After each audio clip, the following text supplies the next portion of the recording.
इमरान खान साहब को गुनाहगार साबित कर दिया गया है। जीआईटी ने फाइंडिंग दी है जी कि खान साहब मुलव्वस पाए गए हैं, तो लिहाजा हमें उनकी गिरफ्तारी मतलूब होगी। जब जमानत के ऊपर आर्गूमेंट्स करेंगे तो अदालत से इस्तदा की जाएगी। ये स्टेटमेंट मीडिया के ऊपर एक सरकार के वकील हैं, उन्होंने दी है और उन्होंने ये कहा है कि हमें खान साहब की गिरफ्तारी इसलिए मतलूब होगी, एक तो फोटोग्रामिक टेस्ट और दूसरा अल्ट्रासोनिक टेस्ट, तीसरा हमें मोबाइल चाहिए और चौथा इन्वेस्टिगेशन हमने खान साहब से करनी है। लिहाजा उनकी कस्टडी के लिए हम अदालत से ये इस्तदा करेंगे कि ये हमें मतलूब हैं, हमें चाहिए, हमें इनकी कस्टडी दी जाए, ये गुनाहगार साबित हुए हैं।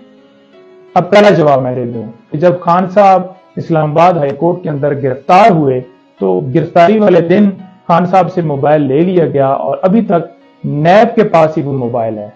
दूसरा कि इस ही नौइयत के मुख्तलिफ मुकदमात इस्लामाबाद में भी दर्ज हुए जिनमें खान साहब की जमानतें कन्फर्म हो गई हैं और ऑर्डर के अंदर ये वाज़ेह तौर पर आ गया है कि खान साहब किसी तरह से मुलव्वस नहीं पाया गया है। इंस्टिगेशन का जो रोल पाया गया है एफआईआर के अंदर वो किसी जगह पे सरकार साबित नहीं कर पाई। और दूसरे नंबर पर जो सरकार ने मुकदमा बनाया वो सियासी बुनियादों पे बनाया है, पुलिस की मैलाफाइडी है, सिर्फ और सिर्फ इमरान खान साहब को हिरासा करने के लिए। दौरान कस्टडी किसी तरह से कोई शवाहिद नहीं मिला कि उन्होंने कोई इंस्टिगेट किया गया हो, और बल्कि ये बात ही करना मुज़ाका खेज है। तो ये उस ऑर्डर के अंदर मुख्तलिफ जो है वो सारी फैसले के अंदर ये बातें बताई गई हैं और फैसला दिया गया है, जिससे ये साबित हुआ कि किसी तरह से 9 मई के वाकयात में खान साहब का रोल साबित नहीं हो पाया। दो बातें हो गई। अब तीसरी बात, खान साहब के साथ हम जीआईटी के सामने पेश होते हैं। जीआईटी जो सवालात करती है, हर एक सवाल का जवाब दिया जाता है। जीआईटी ने पूछा कि आप बताएं कि आपने जो वीडियो पैगाम दिया उसमें आपने उकसाया। खान साहब ने यह कहा कि आप मुझे किसी तरह से यह साबित कर दें कि मैंने तोड़ फोड़ का कहा हो, मैंने जलाओ घिराव का कहा हो, कोई एक जगह, कोई एक स्पीच, कोई एक वीडियो पूरे 27 साल में मेरी दिखा दें कि मैंने गमला तोड़ने के हवाले से भी कोई बात की है। तो लिहाजा वहां पे जीआईटी हमें जो है बेबस नजर आई। जो उनके सवालात थे वो जब खान साहब ने आगे से जवाब दिए तो वो चुप हो जाते थे। किसी तरह से उनके पास कोई मटेरियल नहीं था सिवाय ट्वीट्स के। ना कोई वीडियो वहां पे हमें दिखाई गई, ना कोई और चीज दिखाई गई, ना किसी तरह से वो वहां पे साबित कर सके कि खान साहब किसी तरह से उस सारे वाकयात के अंदर मुलव्वस हैं।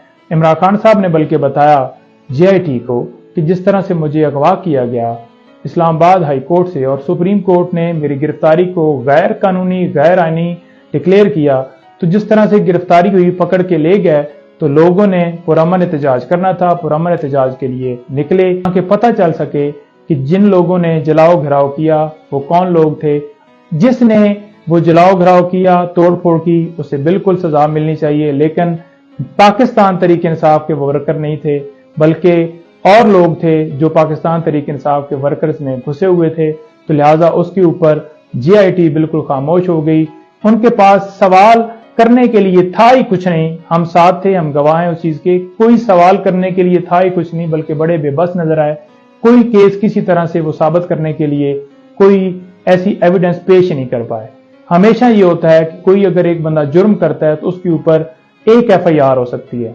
तो कैसे पूरे पाकिस्तान के अंदर एक ही जुर्म की एफआईआर पूरे पाकिस्तान में मुख्तलिफ सूबों में दर्ज की जा सकती हैं? तो ये सारी की सारी जो प्रोसीडिंग हो रही है सिर्फ और सिर्फ खान साहब को जो है वो हरासा करने के लिए और खान साहब को थकाने के लिए, खान साहब को इस तरह इस हद तक ले जाने के लिए कि जो कि इंटीरियर मिनिस्टर पहले स्टेटमेंट दे चुके हैं कि मैं खान साहब को उस हद तक जो है वो भगाऊंगा कि वो आखिर में खुद कहेगा कि ठीक है जी मुझे गिरफ्तार करो।